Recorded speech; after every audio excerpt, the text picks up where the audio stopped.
आज हम चैप्टर 5 समांतर श्रेणी में एक्सरसाइज 5.1 क्वेश्चन नंबर 4 के जो बाकी के पॉइंट्स बचे हुए हैं उनको सॉल्व करेंगे। इसमें सबसे पहले हम क्वेश्चन नंबर 4 का 8th पॉइंट्स सॉल्व करेंगे। तो इसमें हमें क्वेश्चन में कहा गया था कि निम्नलिखित में से कौन कौन एपी है। यदि कोई एपी है तो इसका सार्वधान्तर ज्ञात कीजिए और इनके 3 पद लिखिए। तो एपी अगर है तो ही हमें सार्वधान्तर ज्ञात करना है और उसके 3 पद और लिखना है। तो चलिए सबसे पहले हम ये जो हमें संख्याओं की सूची दिया हुआ है इसमें हम देखते हैं कि ये जो संख्याओं की सूची है वो एक एपी बनाती है या नहीं। तो सबसे पहले आप यहाँ पर जानते हैं, हम यहाँ पर सबसे पहले a2 माइनस a1 चेक करेंगे कि a2 a माइनस कितना है। तो a2 यहाँ पर दूसरा पद यानी कि -1/2 और फिर माइनस a1 यहाँ पर -1/2 है। तो जब आप इसको सॉल्व करेंगे आगे तो -1/2 ये और ये माइनस माइनस हो जाएगा +1/2। तो 1/2 माइनस में है और 1/2 प्लस में है तो ये दोनों ही कट जाएंगे और हमें मिलेगा 0। तो a2 माइनस a1 ये जो डिफरेंस है वो हमारा आ गया है 0। अब हम आगे सॉल्व करते हैं। अब हम a3 माइनस a2 का डिफरेंस देखेंगे कि हमें कितना मिलेगा। तो a2 यहाँ पर a3 में से हमें a2 माइनस करना है। तो a3 यानी कि तीसरा पद यहाँ पर कितना है 1 2 3 यानी कि माइनस का 1/2, फिर माइनस a2 यहाँ पर फिर से -1/2 है तो ये हो जाएगा -1/2 और ये माइनस माइनस हो जाएगा प्लस का 1/2 और -1/2 प्लस 1/2 कट के ये हमें मिलेगा 0। तो फिर से हमारा जो सार्वधान्तर है वो 0 आ गया है। अब हम एक बार और चेक करेंगे a4 माइनस a3। तो a4 भी यहाँ पर -1/2 है, फिर माइनस a2 यहाँ पर है माइनस का 1/2 और इस प्रकार से हमें -1/2 और माइनस माइनस हो जाएगा +1/2 और -1 +1 कट जाएंगे 0। तो हमें तीनों ही बार जो सार्वधान्तर है वो 0 0 ही मिला है।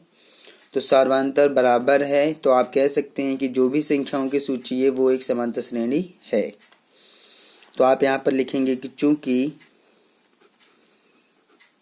प्रत्येक बार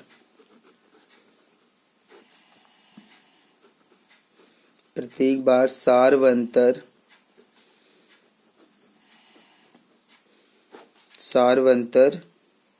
बराबर है अतः दी गई संख्याओं की सूची दी गई संख्याओं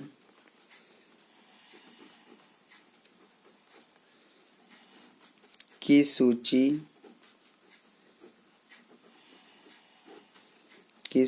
एक एपी बनाती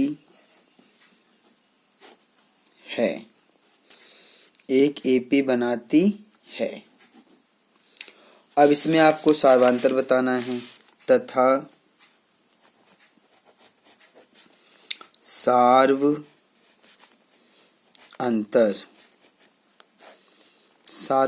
0 है। सार्वधान्तर क्या है 0 है। अब हमें 3 और पद यहाँ पर लिखना है। तो जब आप यहाँ पर 3 और पद लिखेंगे तो 3 पद बराबर, ठीक है। तो सार्वधान्तर को ही जोड़ के आप इसके पद ज्ञात करेंगे। -1/2 में जब 0 जोड़ेंगे तो -1/2 आएगा तो ये हमारा दूसरा पद आया। फिर इसमें 0 जोड़ेंगे फिर तीसरा पद आएगा, इसमें 0 जोड़ेंगे फिर चौथा पद आया, फिर इसमें आगे हम 0 ही जोड़ने वाले हैं। तो जब हम -1/2 में 0 को जोड़ेंगे तो हमें -1/2 ही मिलेगा और फिर से जो आएगा -1/2 उसमें आप फिर से 0 जोड़ेंगे तो आपको -1/2 ही मिलने वाला है। और फिर -1/2 में जब आप 0 जोड़ेंगे तो आपको -1/2 ही मिलने वाला है।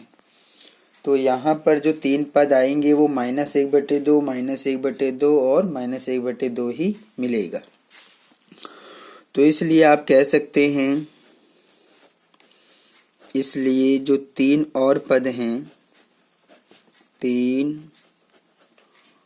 और पद बराबर, पहला आएगा -1/2 कॉमा, फिर -1/2 कॉमा -1/2।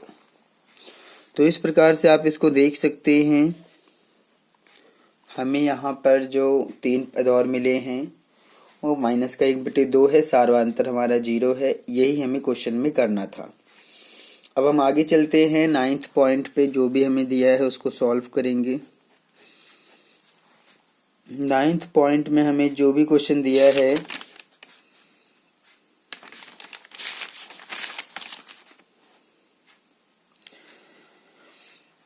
नाइन्थ पॉइंट में हमें दिया हुआ है, चलिए उसको देखते हैं। इसमें दिया है 1, 3, 9, 27 और फिर ये डॉट डॉट दिया हुआ है। तो ये हमारा क्वेश्चन नंबर 4 का 9th यानी कि 9वां पॉइंट है। तो चलिए इसको हम देखते हैं। तो सबसे पहले आप यहाँ पर जब इसको सॉल्व करेंगे, मैं इसको सॉल्व करूँगा और फिर आपको दिखाऊंगा कि ये एपी है या नहीं है। ठीक है। तो जब आप इसको सॉल्व करेंगे यानी कि हल करेंगे, तो यहाँ पर सबसे पहले आप a2 - a1 देखेंगे। तो a2 यहाँ पर 3 है, -a1 यहाँ पर 1 है और घटाने पर हमें कितना मिलेगा, 2 मिलेगा। फिर आप a3 - a2 चेक करेंगे। तो a3 9 है और a2 3 है और घटाने पर आपको 6 मिलने वाला है। तो ये दोनों तो बराबर आए ही नहीं हैं, यानी कि सार्वधातुक बराबर नहीं है। चलिए एक बार और चेक कर लेते हैं, इससे कोई फर्क नहीं पड़ता है। एक बार और फिर चेक कर रहे हैं। तो a4 - a3 जब इसको करेंगे तो a4 27 है और a3 यहाँ पर 9 है। जब हम इसको माइनस करेंगे तो हमें कितना मिलेगा, 27 में से जब हम 9 को माइनस करेंगे तो हमें मिलेगा 18। तो इस प्रकार से आप देख रहे हैं कि सार्वधातुक बराबर नहीं है। तो आप यहाँ पर लिखेंगे कि चूंकि प्रत्येक बार सार्वधातुक पहले बार में 2 आया, फिर दूसरी बार में 6 आया, तीसरी बार में 18 आया। सॉरी। तो यहाँ पर जब सार्वधातुक अलग अलग है, यानी कि प्रत्येक बार सार्वधातुक बराबर नहीं है,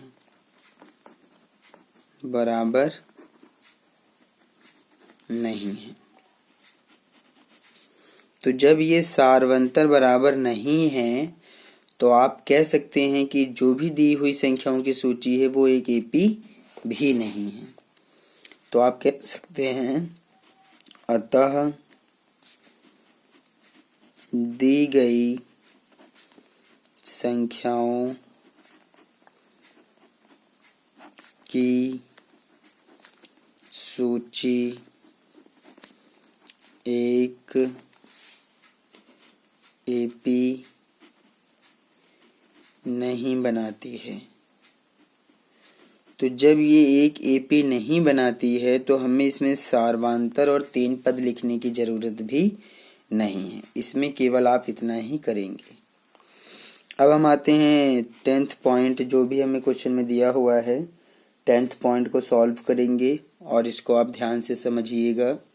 मैं इसको सॉल्व करने जा रहा हूँ।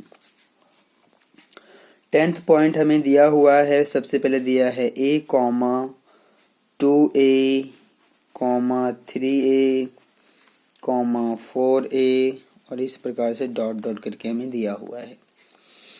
तो जब आप इसको देखेंगे कि ये संख्याओं की सूची एपी है या नहीं, तो आप इसको जब हल करेंगे तो यहाँ पर आपको सबसे पहले देखना पड़ेगा कि a2 - a1 कितना है। तो a2 दूसरा पद, यहाँ पर 2a - a1 पहला पद a है, तो यहाँ पर 1 मान लेते हैं। 2 1 में से 1 1 हटा दीजिए, 1 a बचेगा। तो 1 a को आप ऐसे लिख सकते हैं, लेकिन 1 लिखा नहीं जाता है, इसलिए आप कहेंगे कि हमें 1 मिलेगा। इस प्रकार से आप यहाँ पर a3 माइनस a2 को भी देख सकते हैं। a3 माइनस a2 को भी आप देख सकते हैं। तो a3 यहाँ पर तीसरा पद है 3a माइनस दूसरा पद है 2a। तो जब आप इसको घटाएंगे तो आपको मिलेगा a में एक a मिलेगा, लेकिन हम इसको 1 नहीं लिख रहे हैं, केवल a लिख रहे हैं। तो इस प्रकार से ये भी मिल गया। तो 2 बार तो सार्वंतर बराबर आ गया है। अब हम तीसरी बार भी चेक कर लेते हैं। तो जब आप यहाँ पर a4 माइनस a3 चेक करेंगे तो a4 यहाँ पर 4a माइनस a3 यहाँ पर 3a। तो जब आप इसको घटाएंगे तो हमें मिलेगा a। तो तीनों ही बार हमें जो सार्वंतर है वो तो बराबर मिल रहा है। पहली बार में भी a है, दूसरी बार में भी a है, तीसरी बार में भी, यानी कि जो भी संख्याओं की सूची दी हुई है ये एक एपी बनाती है। तो आप लिखेंगे कि चूंकि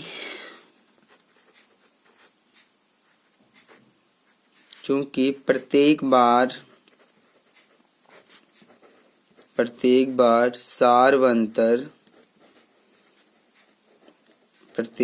सार्वंतर बराबर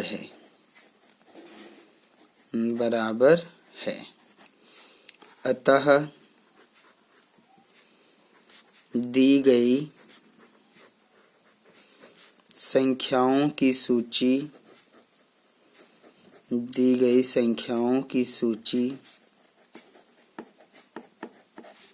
एक एपी बनाती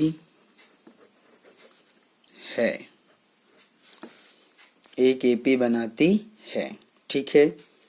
अब अगर ये एक एपी बनाती है तो इसके हमें सार्वंतर भी बताने हैं, तथा आप सार्वंतर भी लिख देंगे।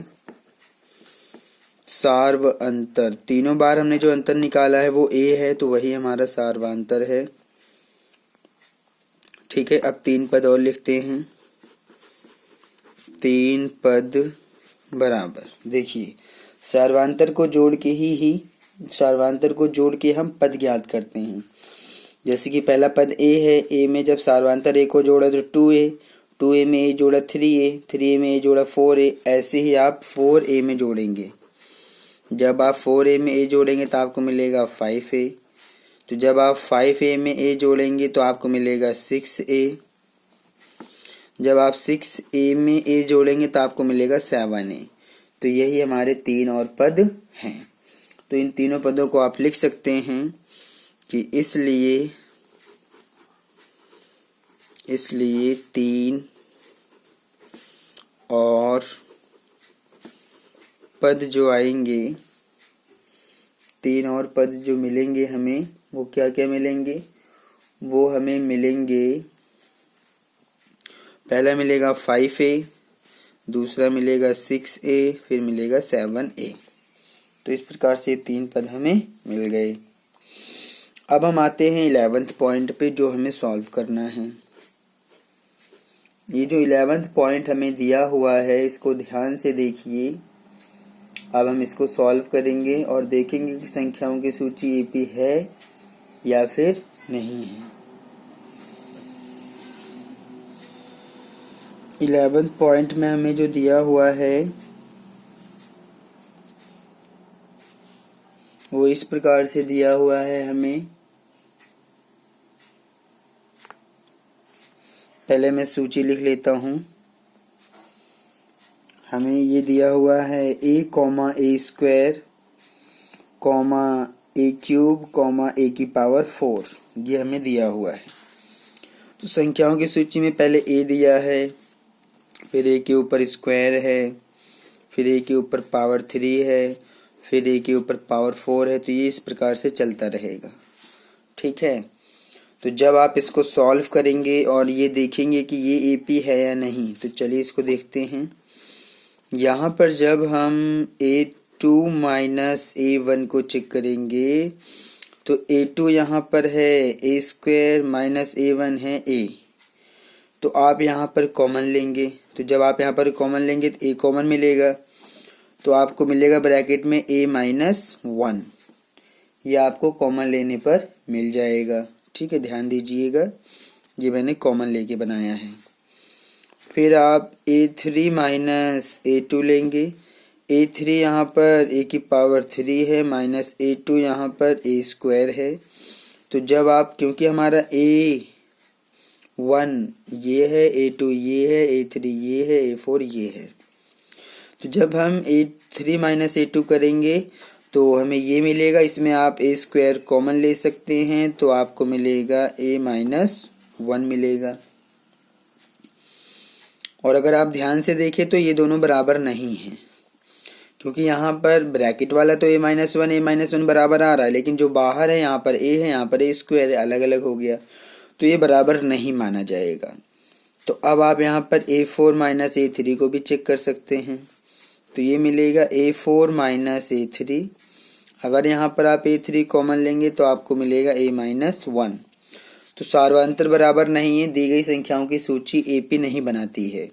बस आपको लिखना और बाकी रह गया है। चलिए लिख देते हैं कि चूंकि प्रत्येक बार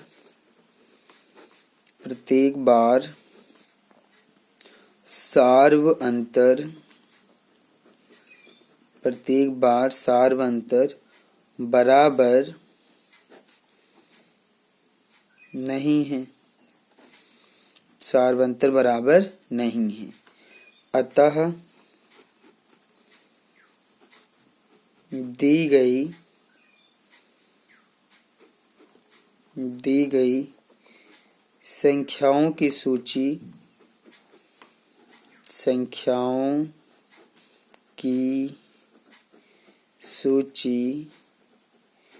एक AP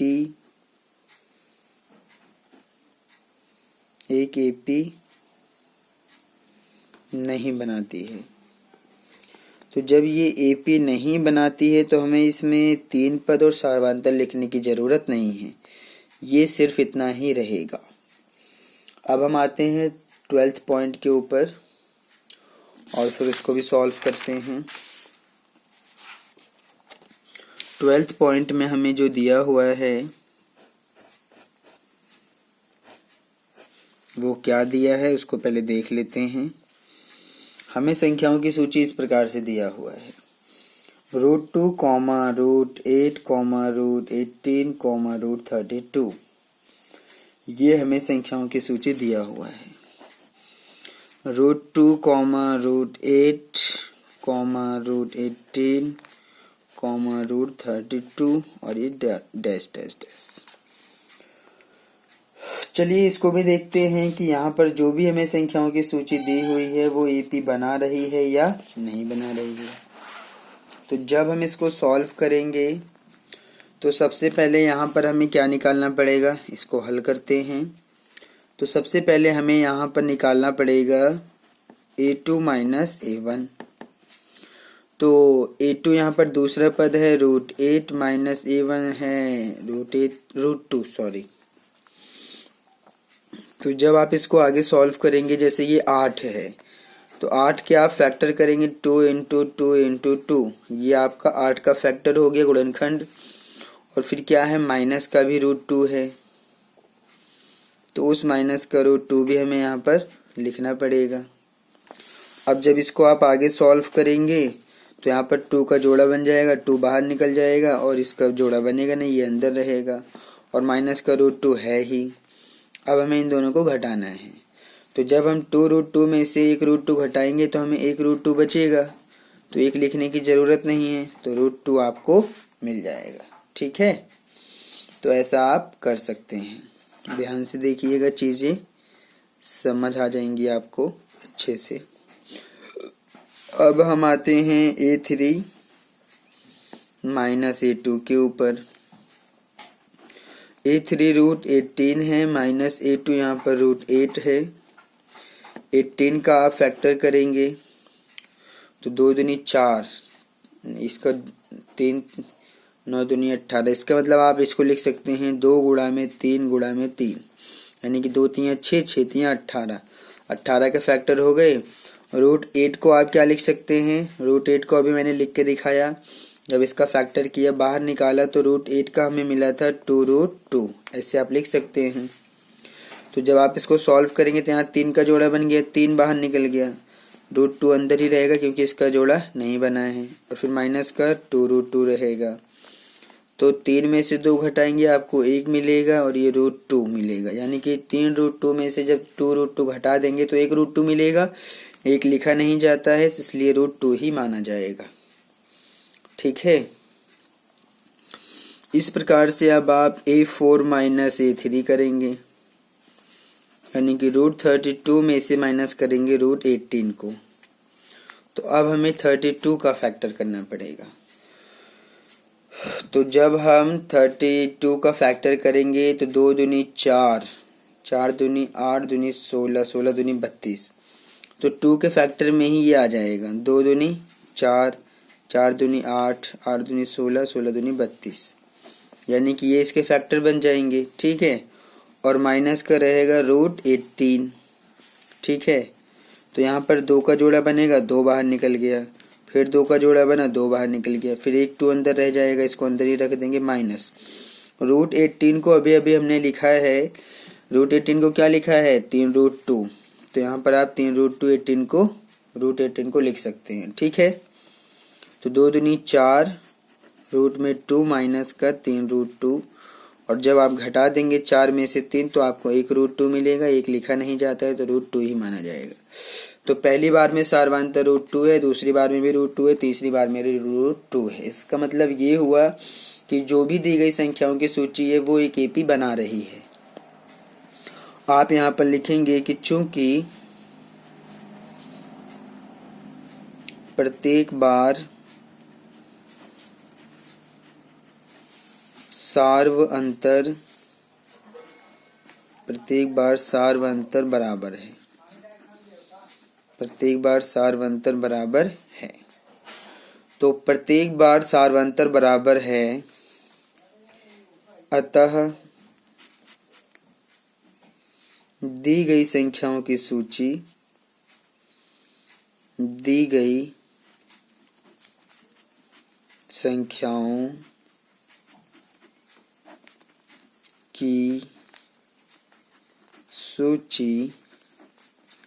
एक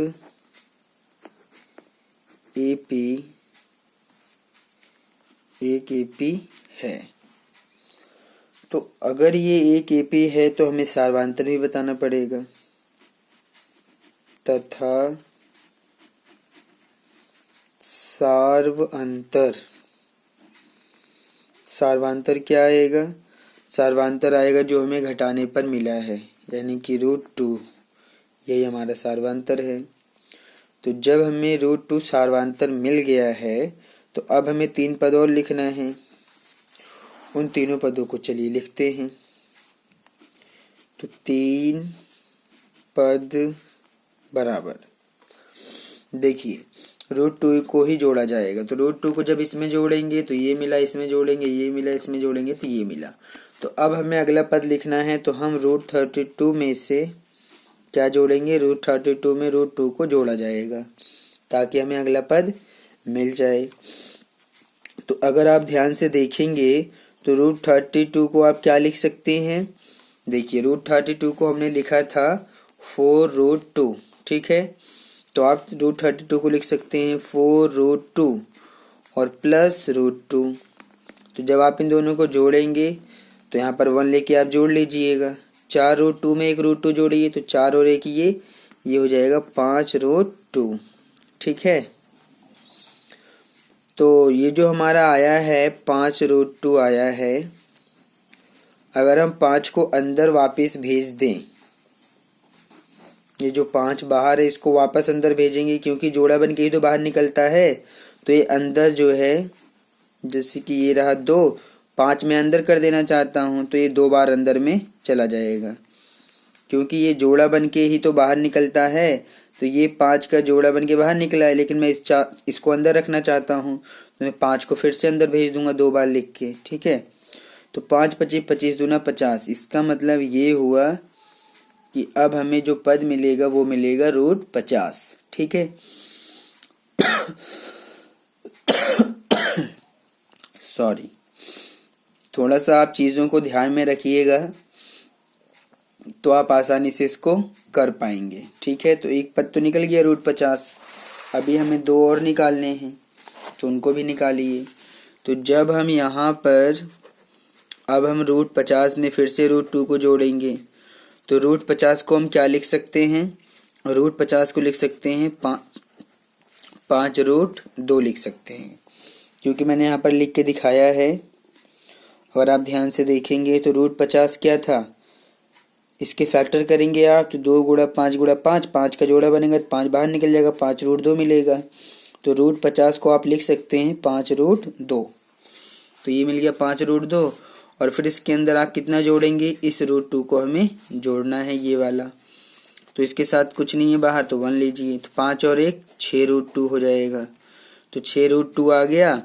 तो जब आप इस 6 को अंदर भेजेंगे तो ये चला जाएगा 2 गुणा में 6 गुणा में 6। इसका मतलब ये हुआ कि 6 हमारा जो बाहर निकला हुआ है, इसको जब आप अंदर भेजेंगे तो ये 2 बार 6 अंदर चला जाएगा। जैसे 5 यहाँ पर 2 बार अंदर गया था 2 बार लिख के, ऐसे 6 को भी आप 2 बार अंदर लिख देंगे तो 6 अंदर चला जाएगा। गुणा करिए, 2 6 12 और 12 6 72, यानी कि 72। हमें कितना मिल जाएगा, 72 मिल जाएगा, ठीक है। तो जब आप इस √72 में √2 फिर से जोड़ेंगे तो आपको एक और पद मिल जाएगा। तो 72 को आप क्या लिखेंगे, आप 72 को लिख सकते हैं 6√2। क्यों, क्योंकि जब इसका फैक्टर करेंगे तो ये फैक्टर बनेगा, ठीक है। फैक्टर बनने के बाद 6 बाहर निकल जाएगा तो 6√2 आ जाएगा। और फिर इसी में ही आपको जोड़ना है, कितना जोड़ना है, √2 जोड़ना है। तो यहाँ पर आप 1 लेके जोड़ सकते हैं, 6 और 1 ये 7√2 ये बन जाएगा। तो आप 7 को फिर से अंदर भेज दीजिए। जब 7 को हम अंदर भेजेंगे तो 2 तो है ही अंदर, 7 भी 2 बार अंदर चला जाएगा। तो 7 7 49, 49 की जब हम 2 में मल्टीप्लाई करेंगे तो हमें मिलेगा 98। तो पहला पद यहाँ पर निकाला है, जो 3 पद हमें ज्ञात करने थे, तीनों जो पद निकालने थे उसका पहला पद ये है, दूसरा पद ये है 72, तीसरा है 98। तो हमने 3 पद और निकाल दिए हैं। आप लिख सकते हैं अतः 3 और पद। पहला मिलेगा हमें √50, फिर मिलेगा √72, फिर मिलेगा √98। तो 3 ही निकालने हैं, निकालने को तो और भी निकल सकते हैं लेकिन ज़रूरत नहीं है, क्योंकि क्वेश्चन में कहा गया था 3 ही पद लिखना है। तो इस प्रकार से ये पॉइंट भी हमारा सॉल्व हो गया, 12th पॉइंट। अब हम आते हैं 13th पॉइंट के ऊपर। तो अब हम 13 पॉइंट लेते हैं, 1 2 3, 13 पॉइंट को सॉल्व करेंगे, ठीक है। तो ये चीज़ें आपके समझ में आ गई होंगी, आसान है, बस केवल समझने वाली बातें हैं। 13 पॉइंट में हमें दिया है √3, √6, √9, √12। ये हमें दिया हुआ है 13। चलिए इसको लेते हैं और फिर हम इसको सॉल्व करेंगे। तो जब आप यहाँ पर देखेंगे हमें जो संख्याओं की सूची दी हुई है वो दिया है √3, √6, √9, √12। ये दिया हुआ है संख्याओं की सूची। तो सबसे पहले हम चेक करते हैं कि जो भी यहाँ पर हमें मिल रहा है क्या वो एपी है या नहीं। तो जब आप इसको हल करेंगे तो सबसे पहले आप यहाँ पर क्या क्या चेक करेंगे। सबसे पहले हम A2 माइनस A1 को चेक करेंगे।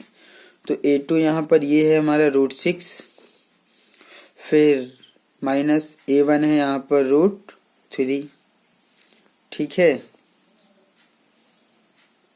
तो ये हमें यहाँ पर मिल गया है।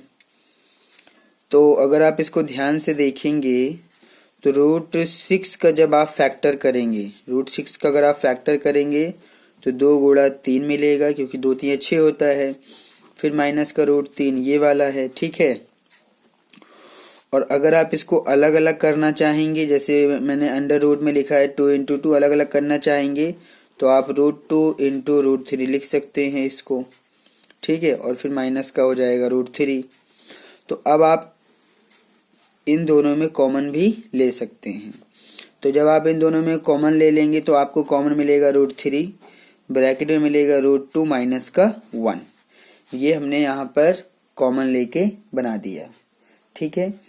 चीज़ों को समझिए, आसान है अगर आप इसको ध्यान से देखेंगे और समझेंगे तो, ठीक है। तो इस प्रकार से ये हमारा बन गया है। अब हम आगे बढ़ते हैं। तो जब इसमें आप आगे बढ़ेंगे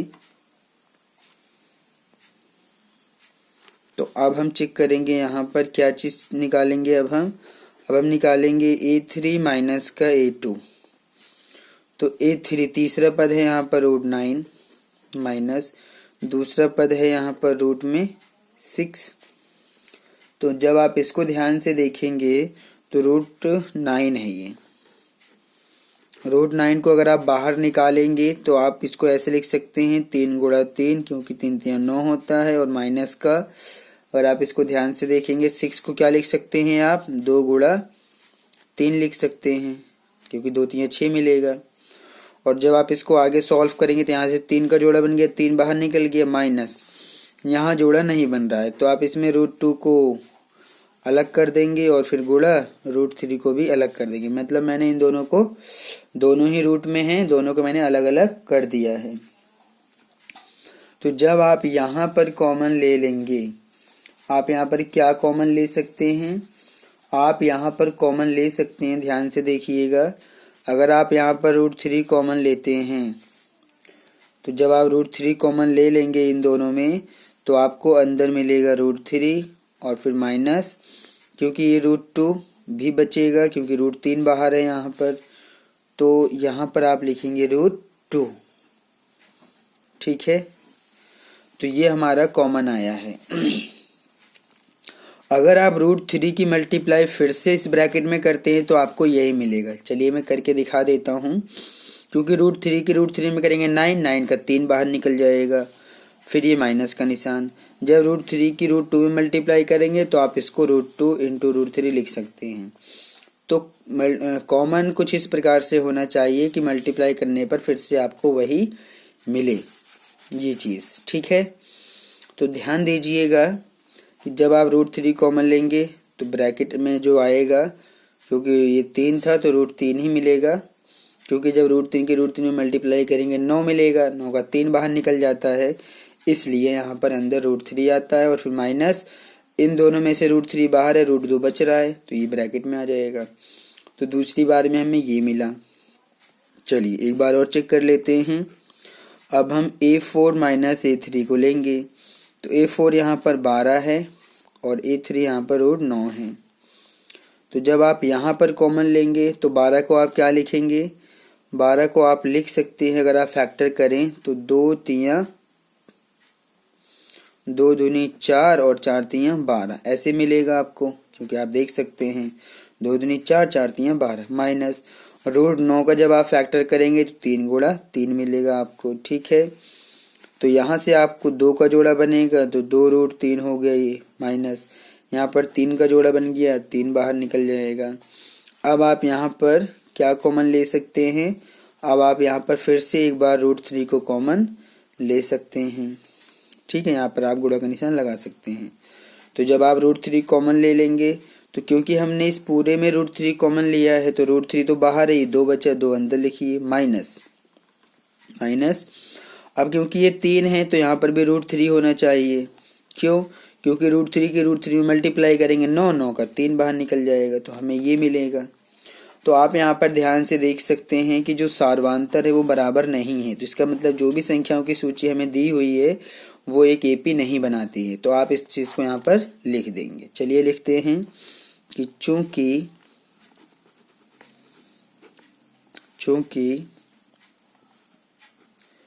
प्रत्येक बार सार्व अंतर, प्रत्येक बार सार्व अंतर बराबर नहीं है, बराबर नहीं है। इसलिए दी गई संख्याओं की सूची भी एपी नहीं है। आप कहेंगे कि इसलिए दी गई संख्याओं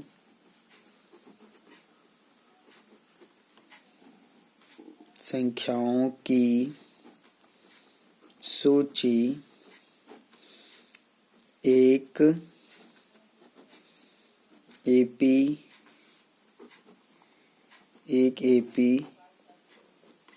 नहीं बनाती है, एक एपी नहीं बनाती है।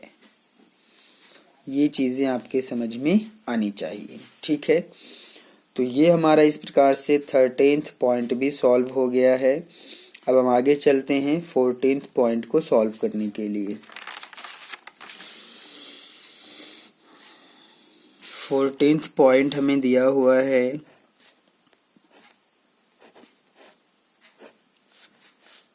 इसमें हमें दिया है 1 का स्क्वायर,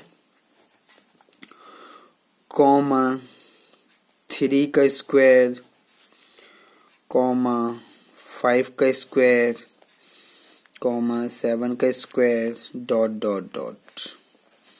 ये हमें संख्याओं की सूची दिया हुआ है। चलिए पहले हम जांच करते हैं कि जो भी हमें संख्याओं की सूची दिया हुआ है वो एक एपी है या फिर नहीं है।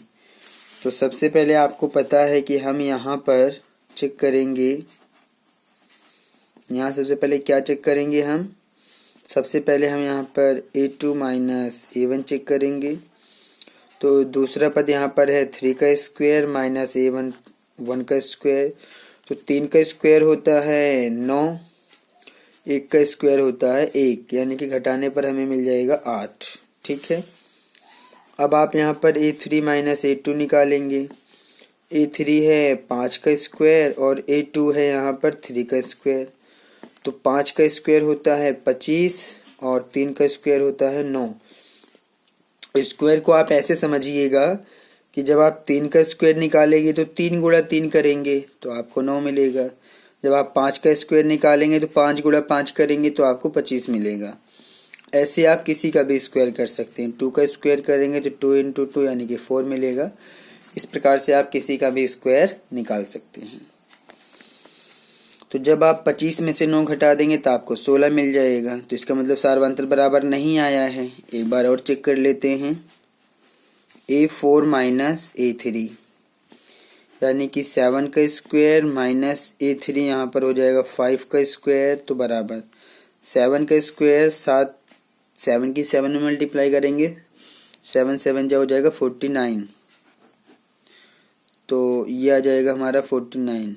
ये रूट क्यों आ गया, ये नहीं आएगा। 7 का स्क्वायर करिए 49 माइनस 5 का स्क्वायर करेंगे 25। और फिर जब आप इसको घटा देंगे, तो जब आप इसको घटा देंगे 49 में से 25 को, तो आपको मिलेगा 24, ठीक है। तो तीनों बार जो सार्वंतर है वो अलग अलग आया है। तो आप यहाँ पर बताएंगे कि चूंकि प्रत्येक बार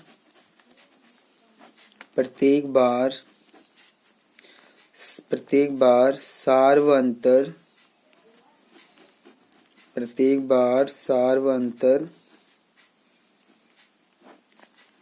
बराबर नहीं है, सार्वंतर बराबर नहीं है। तो जब सार्वंतर बराबर नहीं है तो अतः दी गई संख्याओं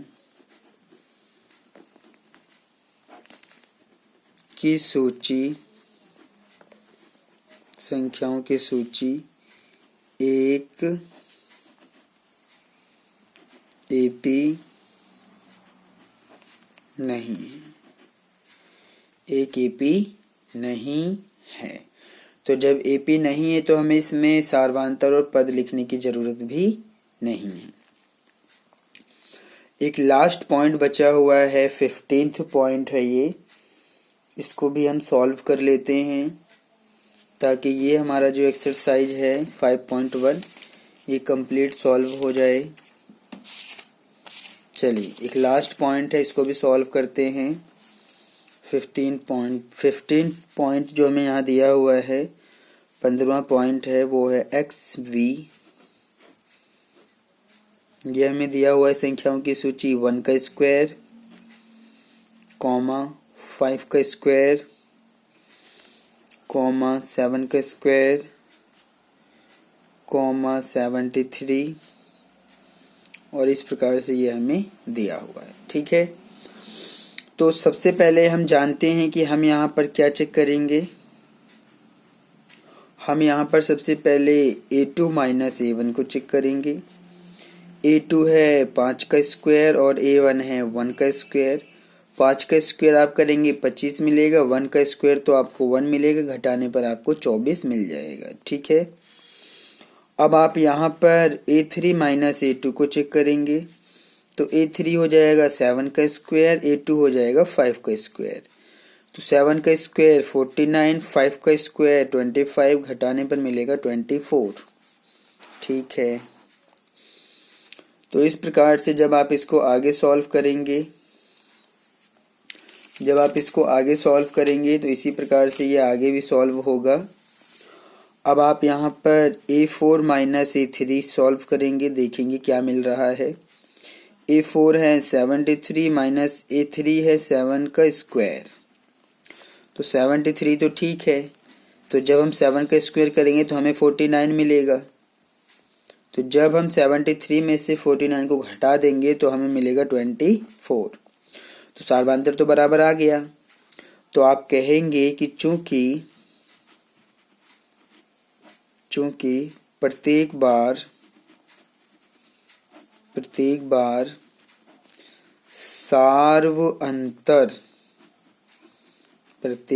सार्वअंतर बराबर है।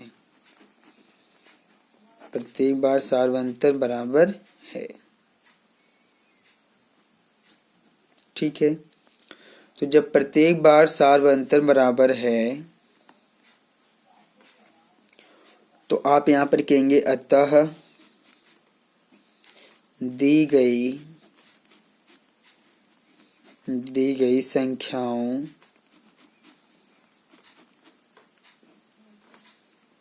की सूची एक AP बनाती है। तो जब यहाँ पर एक AP बन रहा है तो आप यहाँ पर सार्वअंतर भी बताएंगे, तथा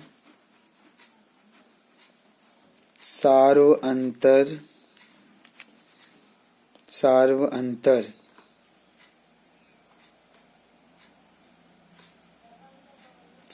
आपको मिलेगा जो घटाने पर हमें मिले हैं, यानी कि 24 है। अब आप इसके 3 और पद लिखिए। चलिए 3 पद और लिखते हैं। 3 और पद बराबर।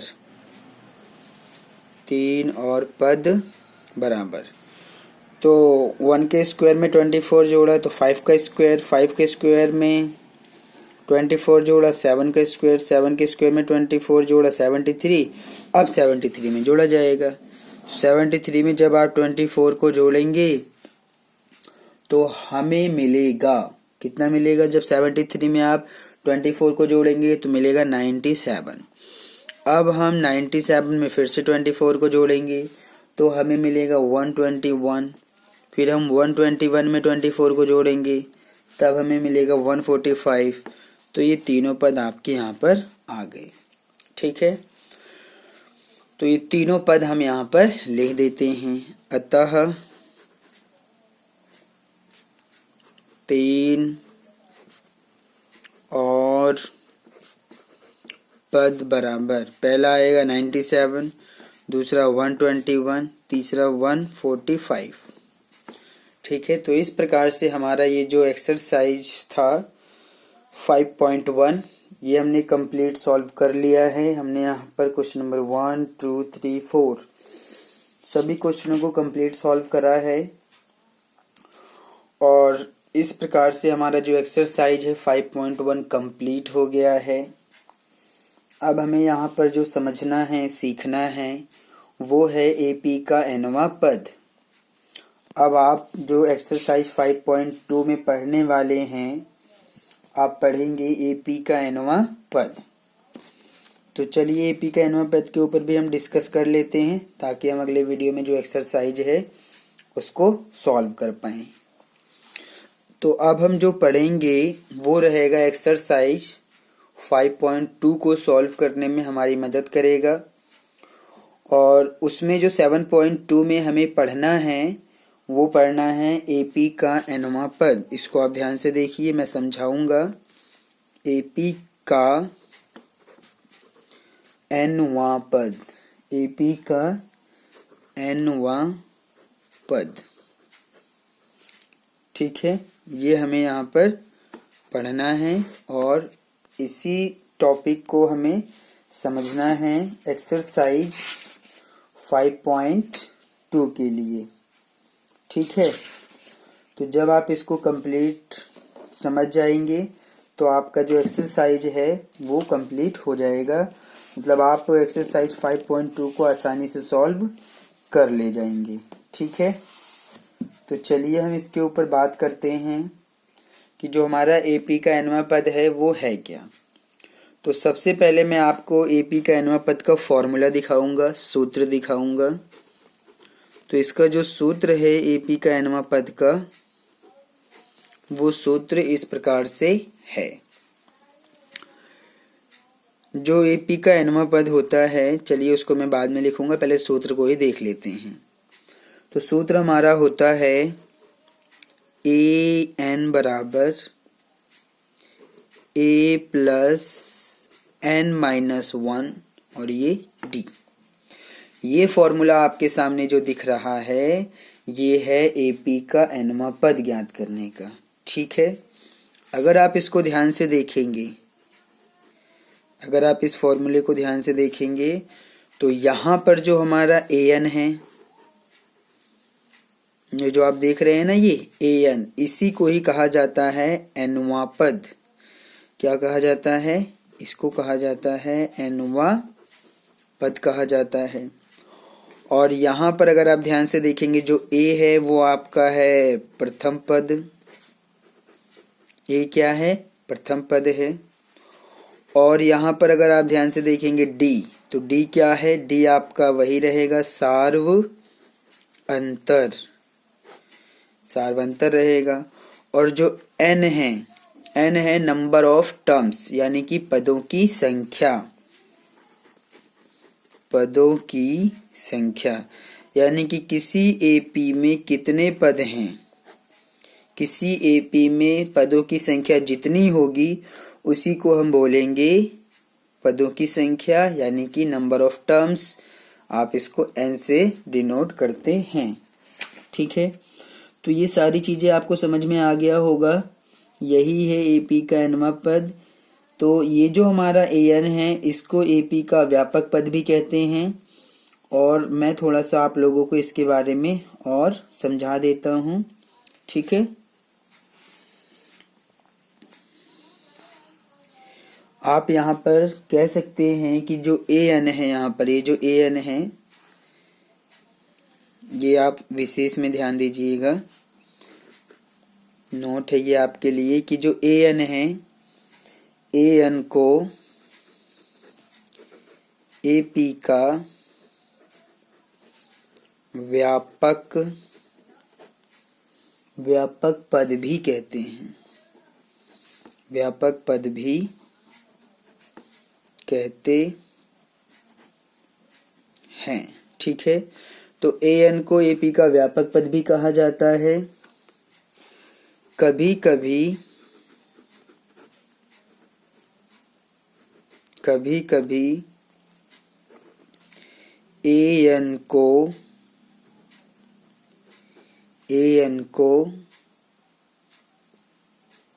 अंतिम पद से भी दर्शाया जाता है। कभी कभी an को अंतिम पद से भी दर्शाया जाता है। an को अंतिम पद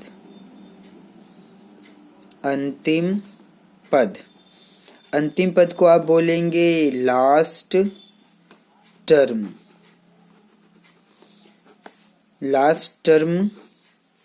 an को अंतिम पद लास्ट टर्म, अर्थात लास्ट टर्म हो रहा है ये, अंतिम पद को हम क्या बोल सकते हैं, एल बोल सकते हैं। यानी कि कभी कभी an को एल से भी निरूपित किया जाता है, यानी कि दर्शाया जाता है, निरूपित किया जाता है। ठीक है, तो जब हम अर्थात इसका मतलब ये हुआ, अगर आप ध्यान से देखें तो जो आपका an है उसको आप l भी कह सकते हैं। इसका मतलब क्या हुआ कि जो आपका an है उसको आप l भी कह सकते हैं। तो ये जो हमारा फॉर्मूला है, अभी ये फॉर्मूला कैसा है, अभी है ये an बराबर a plus n minus 1d। तो जब हम an को l से दर्शाएंगे तो ये फॉर्मूला क्या बन जाएगा, ये बन जाएगा l बराबर a plus n minus 1d, ऐसे बन जाएगा फॉर्मूला। ठीक है, तो अगर हम an बराबर l मान लेते हैं तो जो an का फॉर्मूला है वही l का फॉर्मूला भी बन जाता है। इसको आप ध्यान से देख लीजिएगा और समझ लीजिएगा। यहाँ पर जो l है वो क्या है, लास्ट टर्म, यानी कि l जो है वो अंतिम पद है। ठीक है, अगर आप यहाँ पर कहना चाहें तो l जो है यहाँ पर वो क्या है, अंतिम पद। l यहाँ पर क्या हो जाएगा, अंतिम पद हो जाएगा। ठीक है, तो ये तो थी हमारा AP का nवें पद का फॉर्मूला, जो कि आपने यहाँ पर देखा और समझा। ठीक है, अब हम इस सूत्र का प्रयोग करते हैं। ठीक है, मैं इसका प्रयोग करके दिखाता हूँ कि इसका आप प्रयोग कहाँ करेंगे और कैसे करेंगे और किस प्रकार से क्वेश्चन को सॉल्व करने के लिए किया जाता है। ठीक है, चलिए अब हम एक एग्जाम्पल से समझते हैं कि जो AP का nवां पद है इसका फॉर्मूला हम कहाँ और कैसे प्रयोग करेंगे। ठीक है, तो आप मेरी बात को ध्यान से समझिएगा। ठीक है, देखिए, मान लीजिए हमारे पास एक AP है, हमारे पास में क्या है, हमारे पास में एक AP है और वो AP इस प्रकार से है कि 2 है, 7 है, 12 है। ठीक है, तो अब आप मुझे बताइए इस AP का पहला पद कितना है, 2 है। ठीक है, दूसरा पद 7 है, तीसरा पद 12 है। क्या आप मुझे बता सकते हैं कि इस AP में आगे जो है 10वां पद कौन सा होगा, बताइए। 10वां पद ज्ञात कीजिए, 10वां पद ज्ञात कीजिए। ये क्वेश्चन है हमारा समझने वाला। ठीक है, तो जब आप इसको ध्यान से देखेंगे तो पहला पद क्या है, 2 है, दूसरा पद 7 है, तीसरा पद 12 है। देखिए, पहला पद दर्शाया जाता है A1 से जो कि 2 है, दूसरा पद होता है A2 यानी कि 7 है, तीसरा पद है A3 यानी कि 12 है। लेकिन मैं पूछ रहा हूं कि 10वां पद यानी कि A10 ज्ञात कीजिए। यानी कि A1 तो हमारे पास है, A2 भी है, A3 भी है, लेकिन इसके अंदर मुझे 10वां पद नहीं मिल रहा है। तो जब हम किसी AP के अंदर इस प्रकार का कोई भी मिसिंग पद ज्ञात करना हो, चाहे वो 10वां हो सकता है, 20वां हो सकता है, 50वां हो सकता है, 100वां पद हो सकता है। तो उसी पद को ज्ञात करने के लिए हमारा ये nवां पद का फॉर्मूला बनाया गया है। तो जब आप इसको सॉल्व करेंगे तो वो इस प्रकार से किया जाएगा, an बराबर a प्लस n माइनस 1 और ये d। तो हम निकालना चाहते हैं a10, क्योंकि हमें 10वां पद की जरूरत है, 10वां पद याद करना है। तो मैं जानना चाहता हूं कि मेरा पहला पद a1 तो 2 है, a2 7 है, a3 12 है, तो a10 यानी कि 10वां पद ज्ञात कीजिए। तो a10 में ज्ञात करना चाहता हूं। प्रथम a क्या है? प्रथम पद। AP में प्रथम पद है 2, आप लिख सकते हैं, ये रहा, प्लस n आ गया। n की जगह आप कितना लिखेंगे? 10, क्योंकि यहाँ से जब आप इसको इससे कंपेयर करेंगे, an की तुलना जब आप a10 से करेंगे तो n आपको 10 मिलेगा, यानी कि 10वां पद हमें ज्ञात करना है। -1 और फिर गुणा का निशान, d ज्ञात करिए, d आपको ज्ञात करना पड़ेगा। तो जब आप d निकालेंगे तो d का फॉर्मूला होता है a2 माइनस a1। तो a2 यानी कि दूसरा पद 7 माइनस a1 हो जाएगा 2 और घटाने पर हमें मिलेगा 5। तो d मिल गया 5। अब आप इसको सॉल्व करिए। 2 प्लस आप 10 में से घटाएंगे 9 मिलेगा, 9 की गुणा 5 में आप करेंगे तो 2 प्लस 9 पचे हो जाएगा 45, 45 में 2 जोड़ देंगे 47। इसका मतलब ये हुआ कि इस AP में जो पहला पद है वो तो 2 है और दूसरा पद 7 है, तीसरा पद 12 है, लेकिन 10वां पद कितना आएगा? 47, यानी कि जो A10 है वो कितना है? 47 है। ठीक है, तो इस प्रकार से आपने इसको सीखा। तो ये जो हम ज्ञात कर पाए हैं वो nवां पद का जो फॉर्मूला था an बराबर a plus n minus 1d, इसका प्रयोग करके आप ज्ञात आसानी से कर सकते हैं। तो अब आप कह सकते हैं कि अतः इस AP का 10वां पद बराबर कितना है? 47 है। ठीक है, तो आसान है, इसी प्रकार से किया जाएगा। इस फॉर्मूले का प्रयोग अभी हम व्यापक रूप में समझेंगे। एक्सरसाइज जब हम जब हम एक्सरसाइज 5.2 को सॉल्व करेंगे तो उस एक्सरसाइज 5.2 को सॉल्व करते समय इस फॉर्मूले का जो व्यापक प्रयोग है कि मतलब कौन कौन सी प्रॉब्लम और किस प्रकार की प्रॉब्लम को सॉल्व करने के लिए इस फॉर्मूले का प्रयोग किया जाता है, वो आप देखेंगे, समझेंगे और सीखेंगे। अभी फिलहाल इसको आप इतना ही समझिए जो आपके सामने है। ठीक है, कि किसी भी AP में अगर कोई भी नंबर आप फाइंड करना चाहते हैं जो आपको पता नहीं है तो आप इस फॉर्मूले का प्रयोग करके आसानी से फाइंड कर सकते हैं। चलिए इसी क्वेश्चन को मैं एक और एग्जाम्पल से समझा देता हूं। एग्जाम्पल 2। मान लीजिए हमारे पास में एक AP है और वो AP इस प्रकार से है, 2 है, 4 है, 6 है। ठीक है, और हम जानना चाहते हैं कि इस AP के अंदर 20वां पद क्या है। क्या जानना चाहते हैं? कि हमें 20वां पद जानना है कि 20वां पद क्या है।